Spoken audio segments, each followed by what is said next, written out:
The silence was the loudest thing I had ever heard. It was a physical weight, pressing down on the 200 guests packed into the overheated chapel, a suffocating blanket woven from pity and morbid curiosity. Every pair of eyes felt like a pinprick on my skin, which was already clammy beneath layers of ivory satin and lace. My wedding dress, a garment that had represented every hopeful dream I'd ever stitched together, now felt like a shroud. A beautiful, obscenely expensive shroud for a future that had just died. My own breathing was a ragged counterpoint to the oppressive quiet. Each inhale was a shard of glass in my lungs. My bouquet of white roses and baby's breath trembled, the delicate petals shivering as if they, too, felt the chill of abandonment. I stood at the altar alone. The space beside me, where Mark was supposed to be, was a gaping void, an emptiness that mirrored the chasm that had just opened in my life. An hour ago, he was late. 45 minutes ago, he was very late. 15 minutes ago, my maid of honor, my sister Chloe, had come back from the vestibule, her face as white as my dress. She held out her phone, her hand shaking so badly the screen blurred. "Can't do this. Sorry." 3 words. That's all he'd given me. 3 words to detonate my world. The wedding I had spent a year planning, the future I had invested every penny of my meager savings into, the love I thought was the one solid thing in my life, all of it erased by a coward's text message. I felt a hysterical laugh bubble in my chest, a wild, frantic thing that I had to swallow back down before it clawed its way out of my throat. Sorry? He was sorry. The word was so small, so utterly inadequate. It was an insult. The murmuring had started then, a low rustle that grew into a wave of whispers. I could feel them, see them out of the corner of my eye. Heads leaning together, hands covering mouths. The judgment, the glee. My humiliation was their afternoon's entertainment. My father, his face a mottled mask of fury and shame, had tried to lead me away, his hand on my elbow, but I had shaken him off. I was paralyzed, rooted to the spot where I was supposed to have pledged my life to a man who couldn't even be bothered to show up. To leave would be to admit it was over. To stay was to prolong the agony. I didn't know which was worse. My gaze drifted over the sea of faces, a blur of pastel dresses and dark suits. I saw my mother weeping into a handkerchief. I saw Mark's parents looking horrified, his mother's expression a rictus of apology and his father's a thundercloud of rage. I saw friends I'd known since childhood, their faces etched with a sympathy that felt like acid. I wanted to scream at them to stop looking at me. I wanted to rip this ridiculous, beautiful dress from my body and run until my lungs burned and I couldn't feel anything at all. My eyes, slick with tears I refused to let fall, snagged on a figure in the back pew. He was not part of the wedding party. I would have remembered him. While everyone else was a soft-focused watercolor of confusion and pity, he was a stark slash of black ink. He sat alone, perfectly still, his posture radiating a kind of coiled stillness that was utterly at odds with the fidgeting discomfort of everyone else. He wore a black suit, so exquisitely tailored it seemed, molded to his broad shoulders and formidable frame.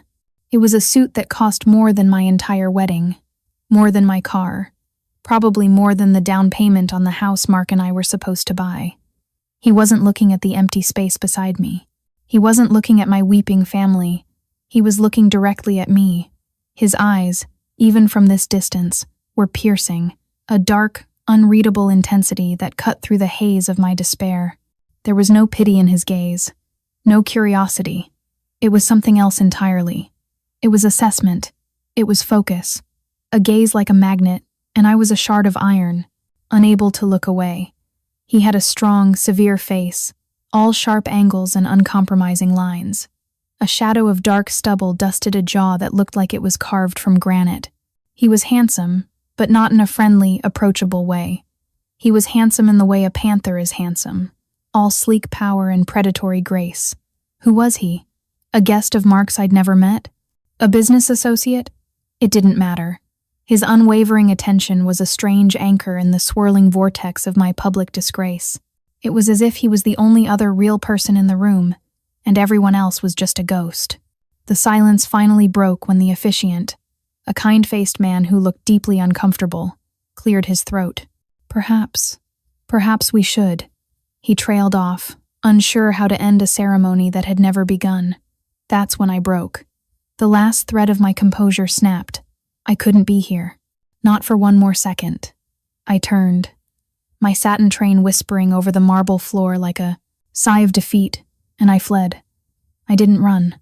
I walked, my back straight, my head held high, a desperate, last-ditch effort to salvage a single shred of dignity. I walked past the rows of stunned faces, down the long aisle that was supposed to have been my path to happiness. With every step, the weight of the dress seemed to increase, dragging me down. The scent of the lilies lining the aisle was cloying, funereal. I pushed through the heavy oak doors of the chapel and into the manicured gardens of the venue. The late afternoon sun was warm on my face, a cruel mockery of the ice that had formed in my veins. I kept walking, away from the chapel, away from the sounds of people beginning to rise from their seats. I followed a stone path that wound through rose bushes and lavender, my heels sinking into the soft grass on either side. I didn't know where I was going. I just needed to be away. The path led to a more secluded area, a stone terrace overlooking a small, placid lake. A wrought iron bench sat under the shade of an old willow tree. It was there that my strength finally gave out. I sank onto the bench, the cold iron a shock through the thin fabric of my dress. And then, the tears came. Not silent, dignified tears, but ugly, gasping sobs that tore from my chest. I cried for the wasted love, the wasted money, the wasted hope. I cried for the utter, abject humiliation of it all. I was a nurse. I fixed things. I put people back together. But my own life had just been shattered into a million pieces, and I had no idea how to even begin to pick them up. My savings were gone, swallowed by deposits for this venue, the caterer, the photographer. I had given up my apartment a month ago to move in with Mark after the wedding. Now, I had nowhere to go. I was not only heartbroken, I was homeless and broke. My whole body shook with the force of my grief. I wrapped my arms around myself, trying to hold myself together as I fell apart. The crisp fabric of the dress rustled, a constant reminder of the disaster. I was a cliché, the jilted bride, crying in her wedding dress. It was pathetic. He is not worth a single one of those tears.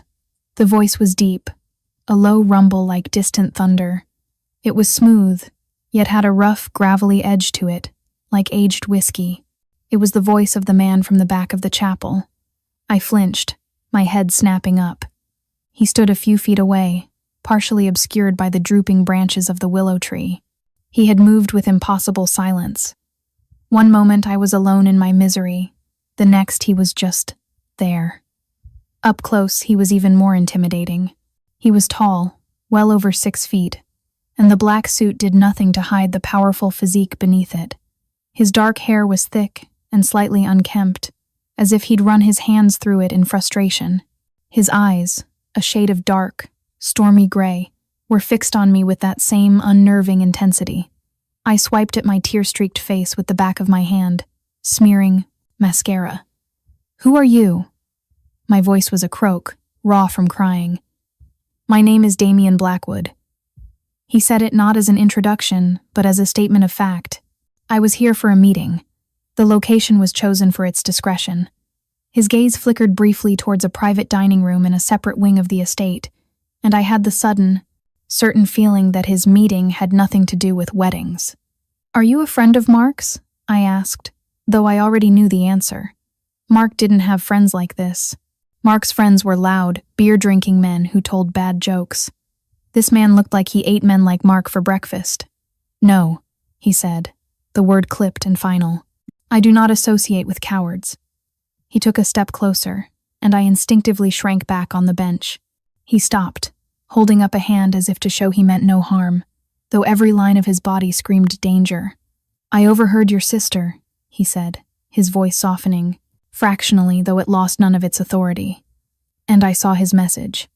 My stomach clenched with a fresh wave of shame. He knew. He had seen the pathetic text. "Then you saw everything," I whispered, looking down at my hands, at the ridiculously pristine white satin bunched in my lap. I saw a woman of grace and beauty being publicly humiliated by a boy who does not deserve to breathe the same air as her. he stated.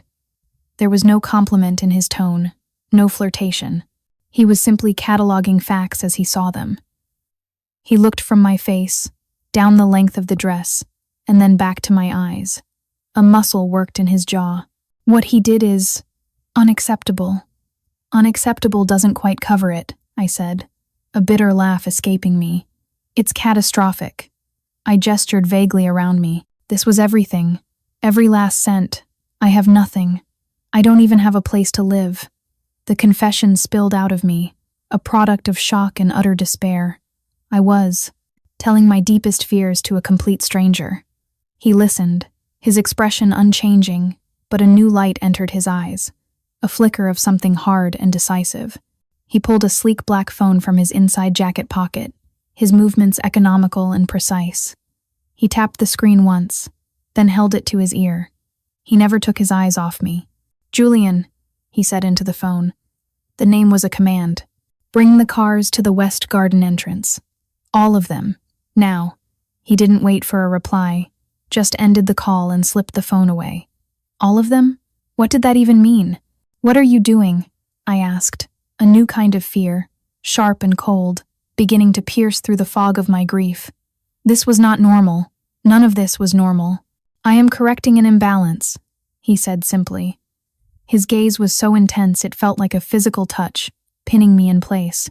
"You said you have nowhere to go. That is no longer true. You will come with me." It wasn't a question. It wasn't an offer. It was an edict. My mind reeled.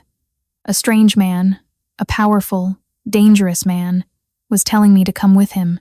Every self-preservation instinct I possessed screamed at me to run. But where would I run? Back to the chapel full of pitying eyes? To an empty apartment I no longer rented? To my parents' house, where I would have to endure their well-meaning but suffocating sorrow? And my legs felt like lead, my body still trembling with shock. "I don't even know you," I stammered, the words sounding weak and foolish even to my own ears. "You know my name," he replied, as if that should be enough. "And you know that I am not the man who left you standing alone at the altar." He took another step forward, closing the distance between us. He crouched down in front of me, bringing his face level with mine. The sheer force of his presence was overwhelming. I could smell the faint, clean scent of expensive cologne, something with notes of cedar and bergamot, mixed with the crisp scent of starched cotton. "Your name is Alara. You are a pediatric nurse at Street. Jude's, your savings are depleted, and your fiancé, Mark Renshaw, is a degenerate gambler who used the money you gave him for the caterer to cover a debt. He is currently hiding in a cheap motel on the other side of the city." The blood drained from my face. I felt dizzy, nauseous. How could he possibly know all that? The gambling, I had suspected, had worried about his bad luck with investments, but I had refused to believe it. But hearing this stranger say it with such cold certainty, I knew it was true. "How do you know that?" "It is my business to know things," he said, his voice dropping lower, a dark, confidential murmur. "I had my associate run a check on the groom the moment I saw you. It took him 4 minutes. 4 minutes. In 4 minutes, this man had unearthed the ugly, secret truth of my life. The power that suggested was terrifying. It was absolute." I stared at him, my mind a maelstrom of fear and a strange, nascent flicker of something else. Fascination. He saw my distress, my confusion, and his expression softened again, the granite planes of his face easing into something less severe. "You have been catastrophically wronged, Alara," he said, my name on his lips sounding both foreign and deeply personal. "I intend to set it right." Before I could process that, a low rumble vibrated through the ground. I looked past his shoulder and saw them, a procession of 5 identical, gleaming black sedans, their tinted windows like obsidian mirrors, pulled up silently on the service road near the garden entrance. They moved with the coordinated grace of a predator pack. Men in dark suits, all with the same stoic, professional demeanor, emerged from the cars. One of them, a tall man with pale blonde hair and an impassive face, walked toward us. This must be Julian. Damien rose to his full height, extending a hand to me. It was a large hand, strong and steady. "It is time to go." My heart hammered against my ribs. This was insane. This was a scene from a movie, not my life. I was a nurse. I lived in a small apartment, paid my bills on time, and my biggest drama until an hour ago was whether to get a cat. Now I was sitting in a $5,000 wedding dress, being offered a hand by a man who commanded a fleet of mysterious black cars and could uncover a person's deepest secrets in minutes. But then I thought of Mark's text. "Can't do this. Sorry." I thought of the pitying faces in the church. I thought of the empty apartment and the overdrawn bank account. My world had already ended. What was left to be afraid of?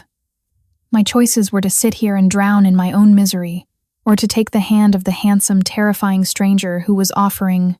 what? I didn't know. But it was something other than this. It was a way out.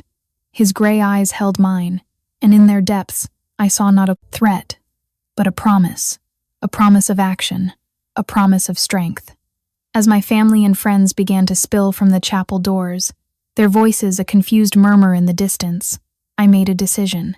My hand, small and trembling, rose to meet his. His fingers closed around mine, his grip firm and warm and impossibly steady. The contact was like an electric shock, a jolt of life in the midst of all this death. He pulled me gently to my feet. The voluminous skirt of my dress swirled around me. Julian, the blonde man, was now standing beside his boss, his eyes scanning our surroundings, watchful and alert. "Julian," Damien said without looking at him, "take care of the bill for the event. All of it. Add a generous tip for the staff's inconvenience. And find out where Mr. Renshaw is. I want to have a conversation with him." "Of course, Mr. Blackwood," Julian said, his voice a monotone. He didn't question the order. He didn't even blink. He simply nodded and turned to walk toward the main building, already pulling out his own phone. Damien's attention returned fully to me.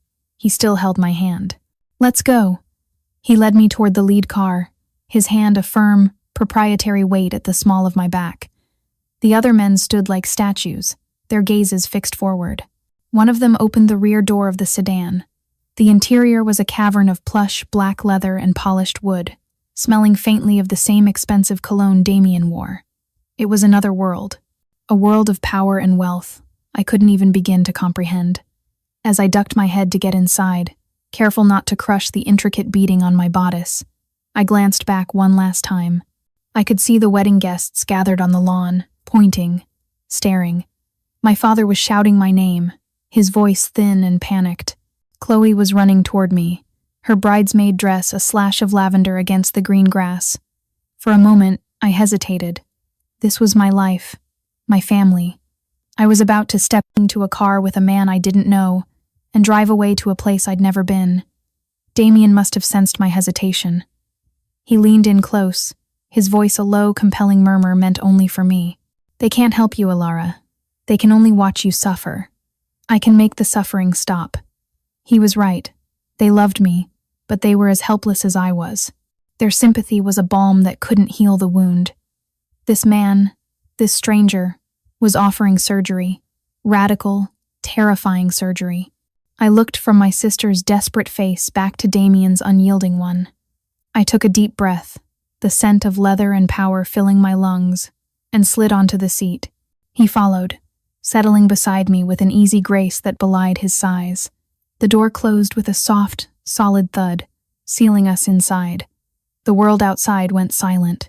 The tinted windows turned the frantic scene of my abandoned wedding into a silent movie. The car pulled away from the curb as smoothly and silently as it had arrived. I watched as Chloe stopped running, her hands on her knees, her shoulders slumped in defeat. I watched the venue, the site of my greatest dream and my deepest humiliation, recede until it was nothing more than a speck in the distance. I was still in my wedding dress. I was still heartbroken. But as the convoy of black cars sped down the highway, carrying me away from the wreckage of my life, a new feeling began to creep in alongside the grief and fear. It was a strange, unnerving, and utterly undeniable flicker of hope. I had been left alone at the altar, a spectacle of pity. Now, sitting beside this formidable, dangerous man, I had the distinct feeling that I would never be alone again. Whether that was a promise or a threat, I didn't yet know. The journey passed in a blur of surreal silence. I sat rigid on my side of the cavernous back seat, the miles of satin and tulle from my dress pooling around me like a spilled cloud. Damien sat on his side, not touching me, yet his presence filled the entire space. He didn't look at me. He stared out the window, his profile sharp and unreadable against the fleeting landscape of suburbs giving way to the city, then giving way to something else entirely. We drove for what felt like an hour, climbing higher and higher into the hills that overlooked the city, where the houses grew larger and the gates grew taller. My mind was a battlefield. One part of me, the sensible nurse, was screaming that I had just been kidnapped. I had willingly gotten into a car with a man who was essentially a stranger, a man who radiated an aura of controlled violence and had a small army at his beck and call. I should be terrified. I should be plotting my escape. Another part of me, the part that was shattered and desperate, was simply numb. It was too much to process. The humiliation, the heartbreak, and now this. It was easier to just let the current carry me, to be a passenger in my own life for a little while. The car finally slowed, turning onto a private road marked by an imposing set of wrought iron gates. The gates swung open without a sound, as if sensing our approach. We proceeded up a long, winding driveway flanked by perfectly manicured cypress trees. At the top of the drive, the house came into view. House was the wrong word. It was a fortress. A modern monolith of glass, steel, and dark gray stone, it clung to the side of the hill, commanding a breathtaking view of the entire city sparkling below. It was beautiful, but in a cold, austere way. It was not a home. It was a statement of power. The convoy came to a halt before a massive front door made of dark, polished wood. Before the engine had even fully quieted, another man, older and dressed in a simple black suit, opened my door. Damien stepped out first, then turned and offered me his hand again. This time, I took it without hesitation. It felt like the only solid thing in this strange new reality. He led me inside. If the outside was a fortress, the inside was a palace. The foyer was a 2-story atrium with a floor of gleaming black marble. A grand staircase, a ribbon of floating glass and steel, curved its way to the second floor. One entire wall was a sheet of glass, showcasing the panoramic city view. The air was cool and still, carrying the same faint, clean scent as Damien's car. Everything was black, white, and shades of gray. There were no photographs, no clutter, no sign that anyone actually lived here. It was as immaculate and impersonal as a high-end hotel lobby. The contrast with my cozy, slightly messy one-bedroom apartment, filled with secondhand furniture and cheerful, mismatched art, was so stark it made me dizzy. "Anna will show you to a room," Damien said, his voice echoing slightly in the vast space. An older woman with her gray hair pulled into a neat bun and wearing a simple black dress appeared as if from nowhere. She had kind eyes but a professional, reserved demeanor. "You will find clothes and anything else you might need. Rest. We will talk later." He released my hand, and the loss of contact was surprisingly acute. He turned to leave, his long strides eating up the marble floor. "Wait," I called out, my voice sounding small. He stopped and turned back, one eyebrow raised in a silent question. "My dress." I looked down at the beautiful, hated garment. "It's a rental. I have to return it." The absurdity of the statement, of worrying about a rental fee in this palace of untold wealth, almost made me laugh again. It was the only piece of my old, normal life I could think to cling to. A flicker of something, was it amusement or contempt for the world where such things mattered? Crossed his face. "Do not concern yourself with it," he said.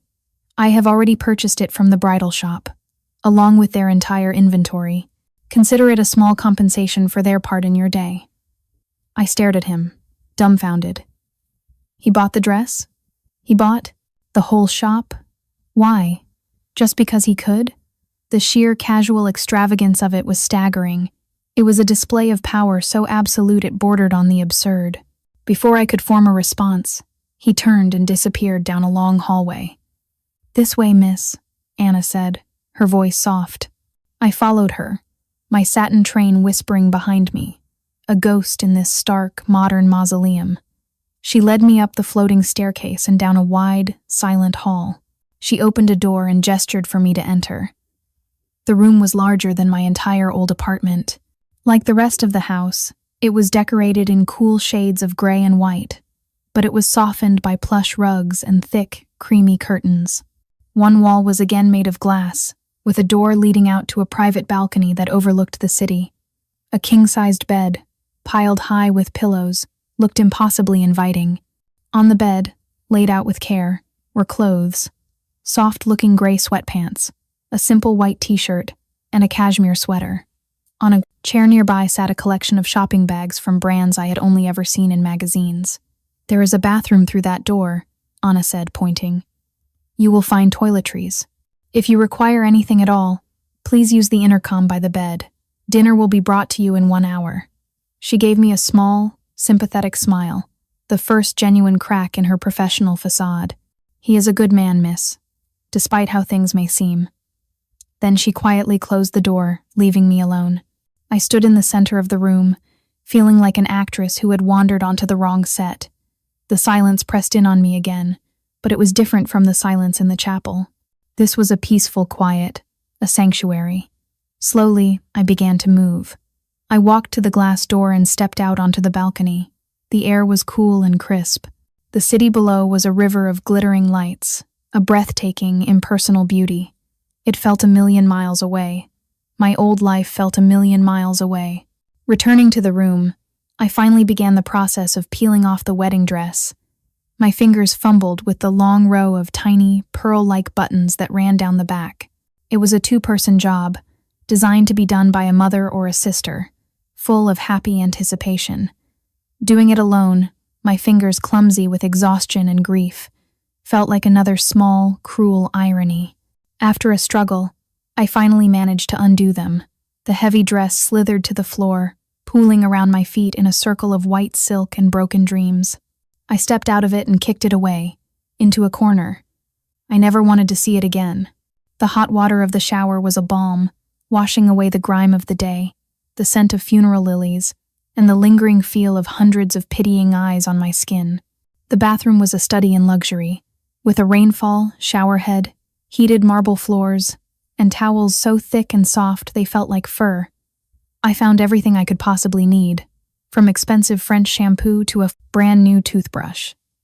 Damien's idea of anything you might need was clearly comprehensive. Dressed in the soft, clean clothes he had provided, I felt almost human again. The t-shirt was impossibly soft against my skin, and the cashmere sweater enveloped me in a cocoon of warmth. I padded barefoot across the plush rug and sat on the edge of the bed. It was then that the full weight of the day, the emotional whiplash of it all, finally hit me. I had started this day as a bride, full of hope. I had been publicly jilted, my life savings wiped out, and now I was here, a pampered prisoner in the fortress of a powerful, mysterious man who had, for reasons I couldn't begin to fathom, decided to take me under his wing. I lay back on the pillows, the exhaustion so profound it felt like a physical illness. My last thought before sleep claimed me was of Damien Blackwood's stormy gray eyes, and the terrifying, exhilarating promise within them. I woke to a soft knock on the door. The room was dark, save for the galaxy of city lights twinkling through the glass wall. I sat up, disoriented, the cashmere sweater still wrapped around me like a shield. "Come in," I called, my voice thick with sleep. Anna entered, pushing a small cart. The scent of roasted chicken and herbs filled the room. "Mr. Blackwood thought you would be hungry when you woke," she said, her voice a gentle murmur. She arranged the plates on a small table by the window. A perfectly roasted chicken breast, asparagus spears, and a mound of wild rice. There was also a glass of water and a glass of deep red wine. "Thank you, Anna," I said, my stomach rumbling at the sight of the food. I hadn't eaten all day. "Mr. Blackwood would like to speak with you after you have eaten," she informed me. "He is in his study." She gave another small, encouraging smile and left as silently as she had come. I ate with a hunger that surprised me, the food tasting more delicious than anything I could remember. It was fuel, and I knew, instinctively, that I would need my strength for the coming conversation. As I ate, I looked out at the city, at the endless stream of headlights on distant freeways. People were going home, living their normal lives. My life had veered so far off that path, I wasn't sure I could ever find my way back. And the scariest part? I wasn't sure I wanted to. After I finished, I took a deep breath, stood up, and walked out of the room. The house was silent, the only light coming from low-wattage fixtures along the base of the walls, casting long shadows. I had no idea where the study was, but as I reached the top of the stairs, I heard the low murmur of his voice. I followed the sound down the main hall, the one he had disappeared down earlier. At the very end was a set of double doors, slightly ajar. The light from within spilled out onto the polished floor.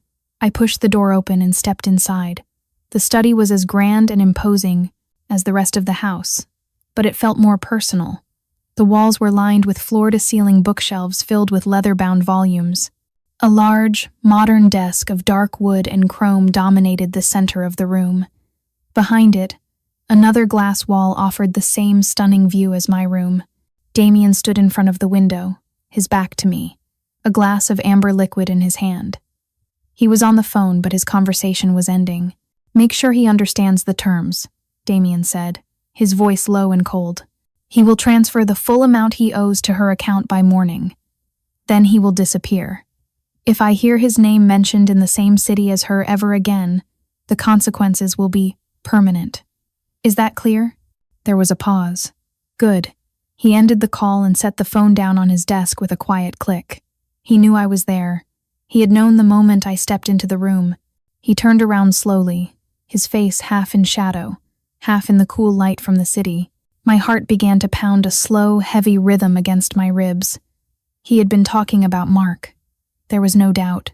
The cold, ruthless finality in his voice sent a shiver down my spine. It was the voice of a man who did not make idle threats. "You ate," he observed, his eyes sweeping over me. "Yes, thank you." I wrapped my arms around myself, the cashmere of the sweater a small comfort. Were you talking about Mark?" "I was," he confirmed, taking a sip of his drink. "The matter has been handled. The money he stole from you will be returned, and you will not be troubled by him again." Handled. The word was so simple, so clean, yet it held a universe of menace. "What did you do to him?" I asked, my voice barely a whisper. "I had a conversation," he said, his mouth thinning into a grim line. I explained his options. He chose the wise one. He gestured to one of the 2 leather armchairs that faced his desk. "Please, sit." I did as he asked, sinking into the soft leather. He remained standing, a deliberate power play that left me feeling small and at his mercy. He moved from the window to stand in front of the desk, leaning back against it, his arms crossed over his chest. The posture was casual, yet it accentuated the breadth of his shoulders, the sheer coiled power of his frame. He watched me for a long moment, his gray eyes searching my face, as if trying to read the thoughts behind it. "I imagine you have questions," he said finally. "A few," I admitted, my voice laced with an irony I couldn't suppress. "Who are you? What is all this? Why are you doing this?" He considered the questions, his gaze unwavering. "Who I am is complicated. For now, let us say that I am a man who acquires things, who solves problems others cannot. This," he gestured around the room, the house, "is the result of that. And as for why I am doing this," he paused, and his expression shifted, the hard mask, cracking for just a second to reveal something deeper, something raw. "I told you. I saw what he did to you. I will not stand by and watch a good woman be destroyed by a weak man. My tolerance for it is non-existent." There was a story there, a history that fueled the intensity of his conviction. I could feel it. "Why?" I pressed gently. "Why does it affect you so much?" He was silent for a long time, so long I thought he wouldn't answer. He walked back to the window, staring out at the lights. "My mother," he said, his voice so low I had to strain to hear it. "She was a wonderful woman, kind, beautiful, full of life, like you." He glanced at me over his shoulder, and the pain in his eyes was so stark it took my breath away. "My father was a powerful man, but he was also cruel and unfaithful. When I was 10, he grew tired of her. He cast her aside for a younger woman, He left her with nothing. She had no skills, no money, no family to turn to. He broke her. Spirit. She faded. A few years later, she was gone. He turned back to face me fully, and the raw emotion was gone, replaced by a cold, hard resolve that was somehow even more frightening. I was just a boy. I was helpless to stop it. I swore then that I would never be helpless again, and that I would never, ever allow a man to do to another woman what my father did to my mother. Not if I could stop it. The story settled in the space between us, heavy and profound. It explained everything. The instant, ferocious protectiveness. The obsession with righting the wrong that had been done to me.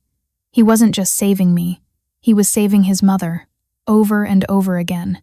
He was the protector he hadn't been able to be as a child. My heart ached for the boy he had been, and it trembled in fear of the man that boy had become. "I'm sorry," I whispered. "Do not be sorry for me," he said, his voice rough. "I am not the one who needs your pity." He pushed off the desk and walked toward me, stopping directly in front of my chair. He crouched down again, just as he had in the garden, bringing us face to face. The proximity was dizzying. I could see the flecks of silver in his stormy gray eyes. "Now we come to it, Alara," he said, his voice a low, hypnotic rumble. "I have solved your immediate problems. Your debt is gone. The man who hurt you will never hurt you again. But your situation remains precarious. You have no home, no savings. You are vulnerable." "I can work," I said, a spark of my old independence flaring up. "I'm a good nurse. I can get back on my feet." "I have no doubt that you could," he acknowledged. "But the world is full of men like Mark Renshaw. And now you have a new problem." He paused, letting the words hang in the air. "What new problem?" "The men I was meeting with at the venue today," he said, his expression grim. "They are my rivals, the Petrov family. They are not good people. They saw you with me. They saw me bring you here. In their eyes, you are now associated with me. You are mine." He said the word with a possessiveness that should have terrified me, but instead sent a strange, illicit thrill through my veins. "They will see you as a vulnerability, a way to get to me. If you leave here, you will not be safe. They will find you." The blood ran cold in my veins. This was the gilded cage snapping shut.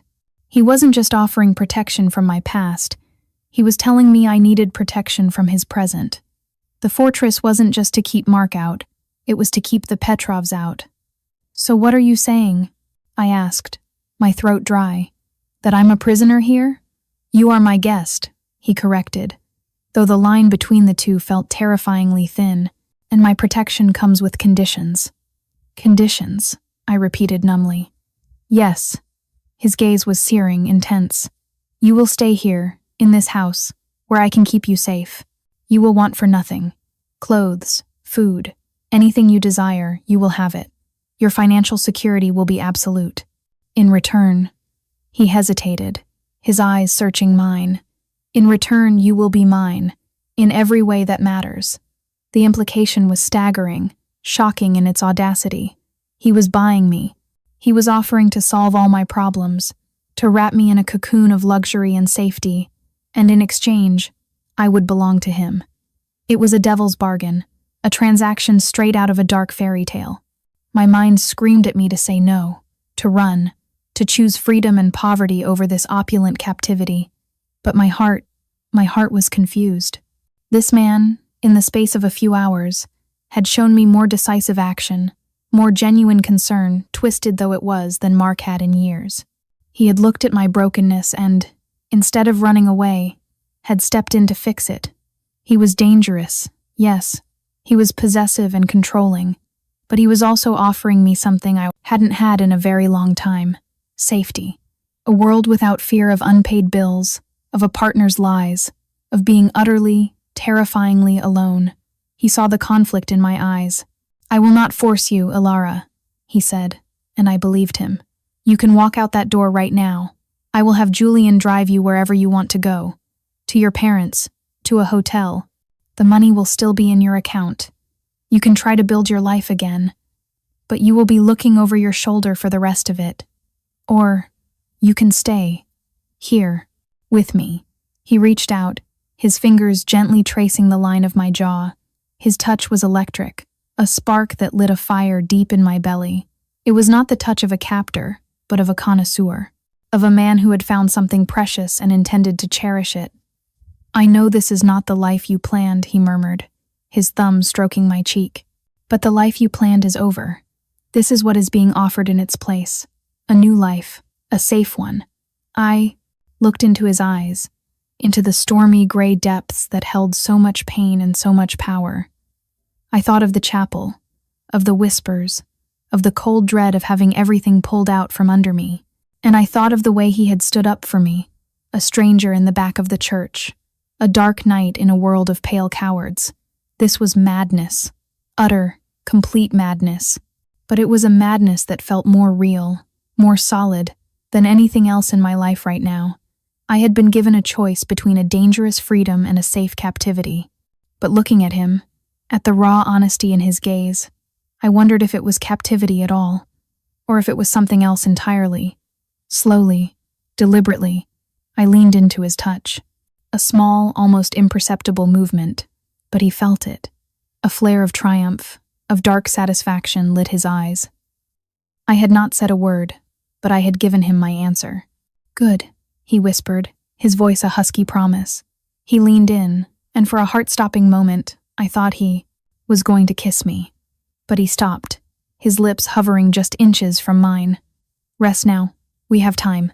He stood up, the spell broken.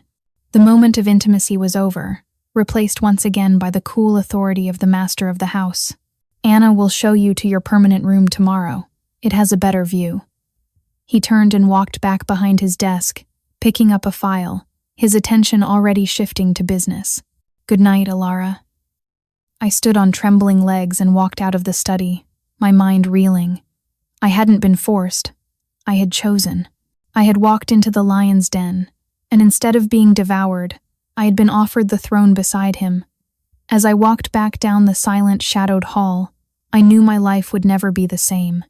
I had stepped out of the light of my ordinary world and into the glamorous, dangerous twilight of his, and I had done it willingly. The next few days passed in a dreamlike state. I was moved into the permanent room, which was a palatial suite that took up a corner of the house. It had a bedroom with a fireplace, a massive bathroom with a soaking tub overlooking the city, and a sitting room with its own library. True to his word, I wanted for nothing. New clothes appeared in my closet daily, chosen with an unnervingly accurate sense of my taste. Books I'd always wanted to read materialized on my nightstand.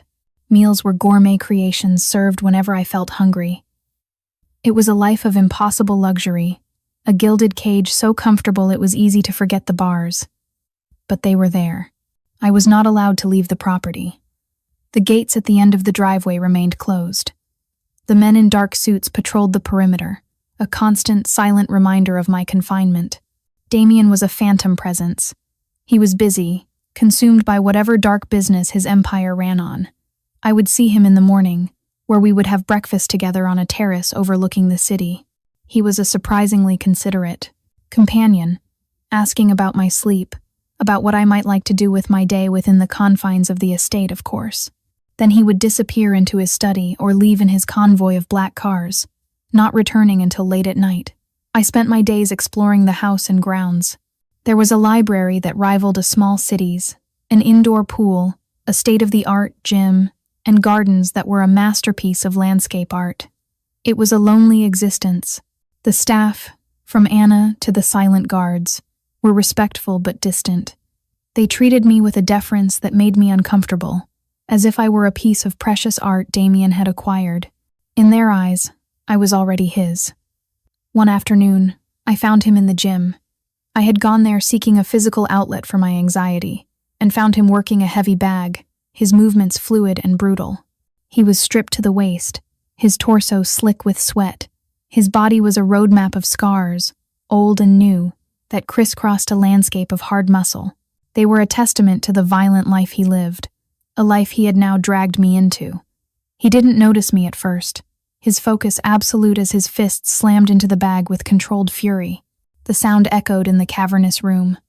I must have made a sound, because he stopped, breathing heavily, and turned.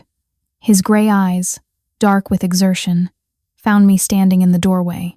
For a moment he was unguarded, the raw, physical power of him on full display. He wasn't the polished, commanding businessman, but something more primal, a warrior. "Alara," he said, his voice a low rasp. He reached for a towel, wiping his face and chest, but he didn't bother to put on a shirt. He seemed completely unself-conscious. "I didn't expect to see you here. I was getting restless," I admitted, my eyes involuntarily tracing the line of a long, faded scar that ran along his ribs. "What happened to you?" The question slipped out before I could stop it. He glanced down at the scar, his expression unreadable. "A business negotiation that became less than civil," he said simply. "A long time ago." He walked over to a bench and took a long drink from a water bottle, his throat working. It was a lesson in the importance of eliminating a threat completely the first time. The casual coldness of his words was a jolt. This was the reality of my new life. My protector, my savior, was a man who dealt in threats and violence. The Petrovs. The name echoed in my mind. They were the reason for the guards, for my confinement. "The Petrovs," I said, the name feeling dangerous on my tongue. Are they still a problem?" His eyes narrowed. He put the water bottle down and turned to face me fully. "They believe I have a new weakness. They are testing the boundaries, but they will be dealt with. You are not to worry about them. That is my concern, not yours. Your only concern is to be safe." It's hard not to worry when I feel like a bird in a cage. I shot back, the frustration of the past few days bubbling to the surface.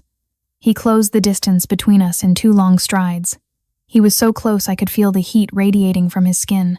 "Is that what this is? A cage?" he asked, his voice dangerously soft. "I seem to recall you had a choice." "I chose safety," I said, lifting my chin to meet his gaze. "I didn't choose to be a prisoner." "A prisoner does not have a suite of rooms, a personal library, and a chef," he countered, his voice a low growl. "A prisoner is not cherished." He reached out, his hand cupping my cheek, his thumb stroking my skin. His touch was rough with calluses, but surprisingly gentle. "I am keeping you safe, Alara. It is the only thing that matters. When the threat is gone, things will be different." "And when will that be?" I whispered, my anger melting away under the intensity of his gaze, the surprising tenderness of his touch. "Soon," he promised. A muscle flexed in his jaw. "They made a move today, a failed one. They are getting bold. It is time to end it." A cold dread washed over me. "What are you going to do?" "What is necessary," he said, his eyes turning hard as flint. He dropped his hand and stepped back, the brief moment of intimacy evaporating. "Go back to your room, Alara. Lock the door. Do not come out until I come for you." It was an order, not a request. I saw the look in his eyes and knew better than to argue. This was the man who had handled Mark.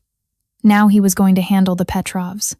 I turned and fled the gym, my heart pounding with a mixture of fear for him and terror of what he was capable of. I did as he said. I went to my suite and locked the door. The sun began to set, painting the sky in fiery shades of orange and red, but the beauty of it was lost on me. As darkness fell, the house, usually so quiet, became a hive of tense activity. I could hear the low murmur of voices from the hall, the sound of heavy footsteps. I peeked through the peephole of my door and saw Julian directing a team of 6 men.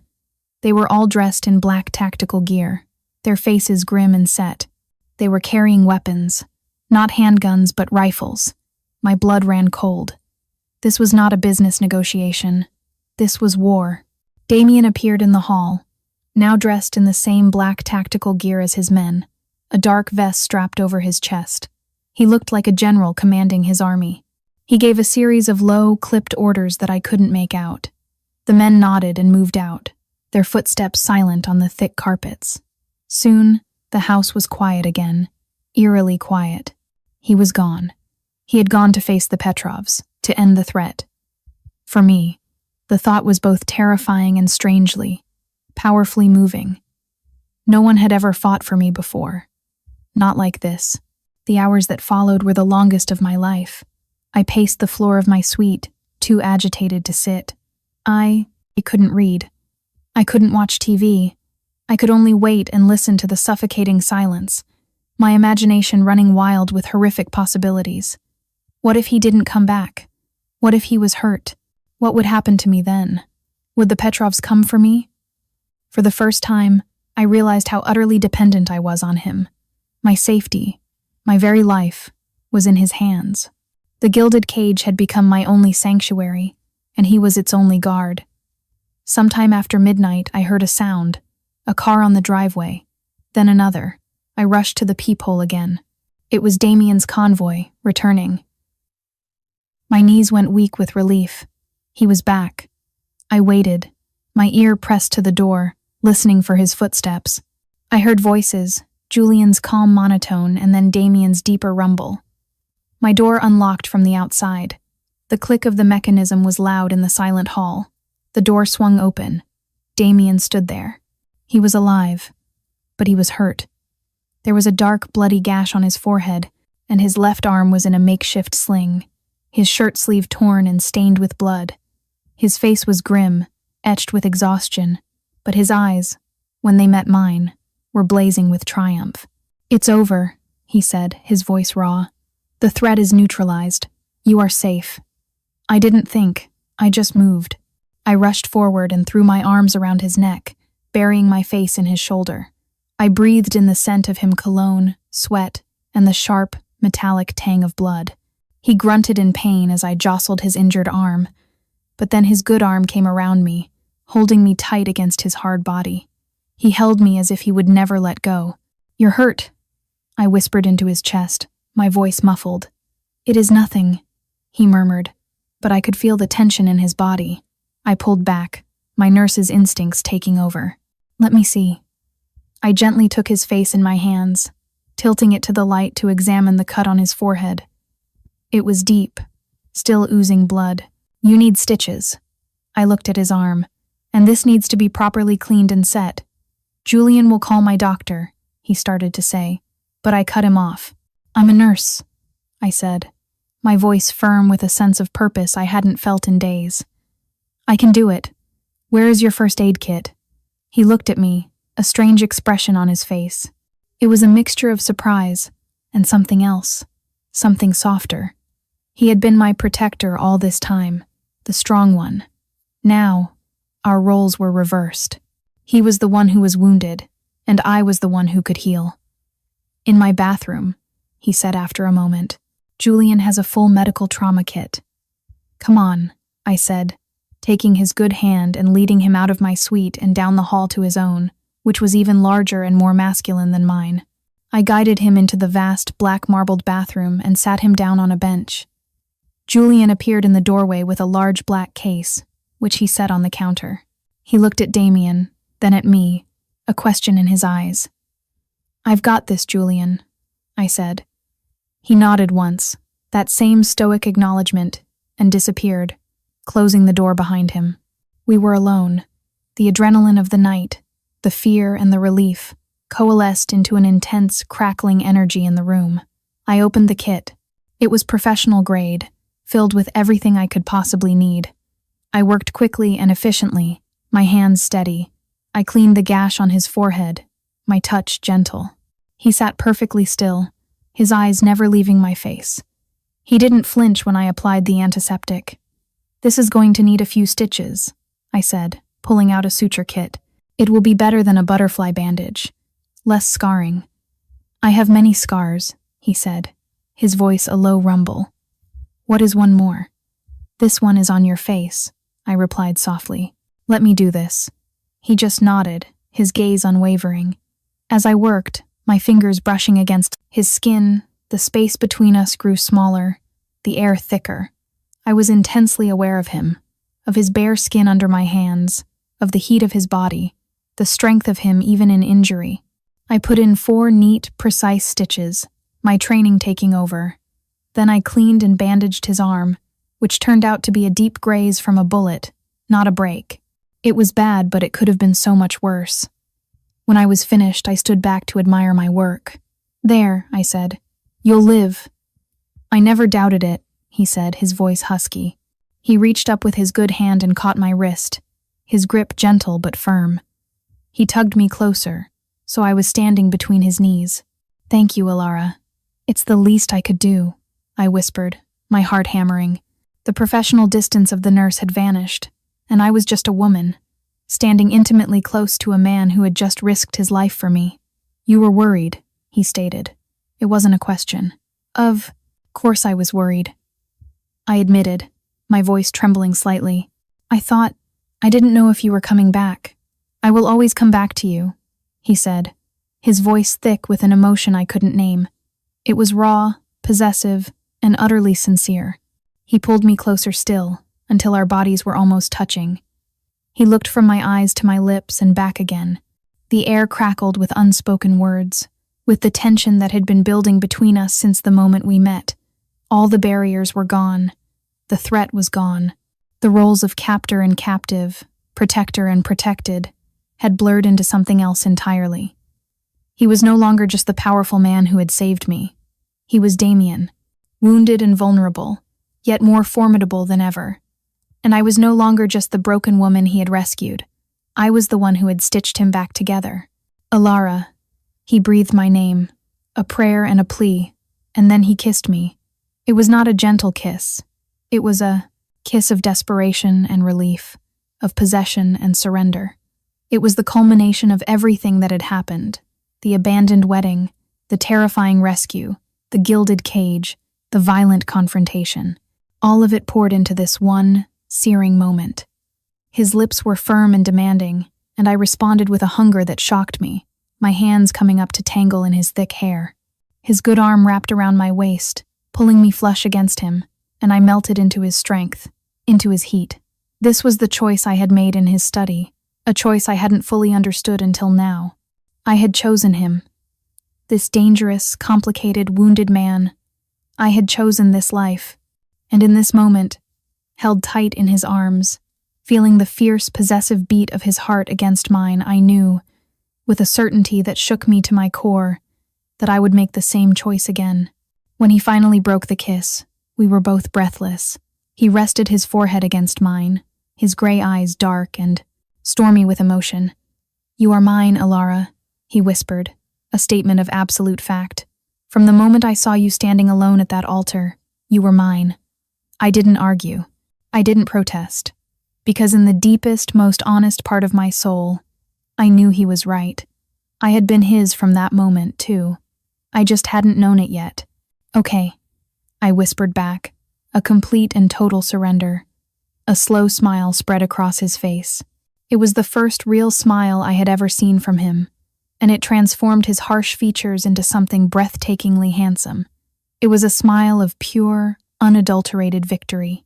He had faced down my past, defeated his enemies, and now he had won me. The next morning I woke up in his bed.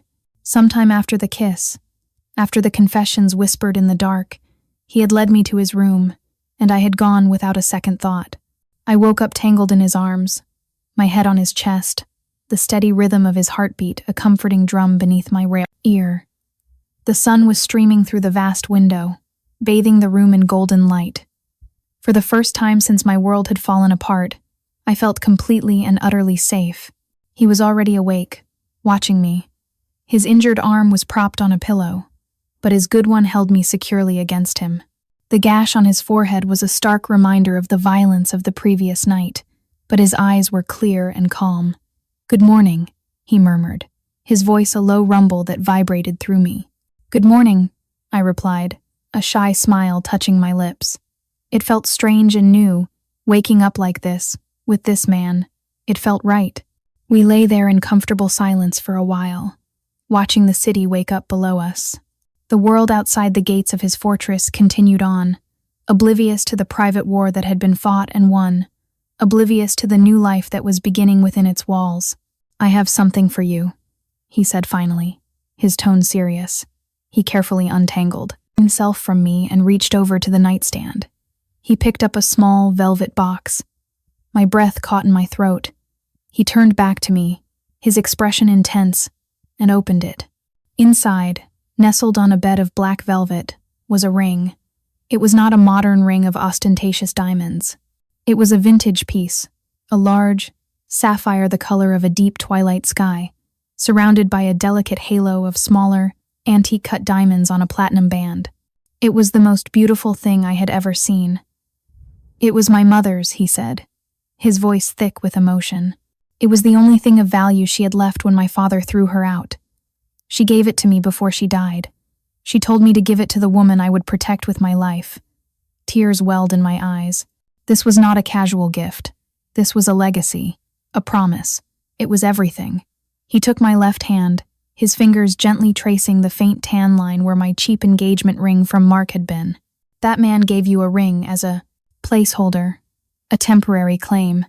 This," he said, his voice dropping to a husky whisper as he slid the cool, heavy ring onto my finger, "is permanent. It is a promise that you will never be abandoned. You will never be left with nothing. You will never be alone again." The ring fit as if it had been made for me. The sapphire glowed on my finger, a beacon of deep, unwavering color. It was a symbol of his tragic past and our hopeful future, a heavy, beautiful weight that bound me to him forever. I looked from the ring to his face, at his stormy gray eyes that were now filled with a fierce, tender light. I saw the lonely boy he had been, and the powerful man he had become. I saw my protector, my savior, my captor, and my love.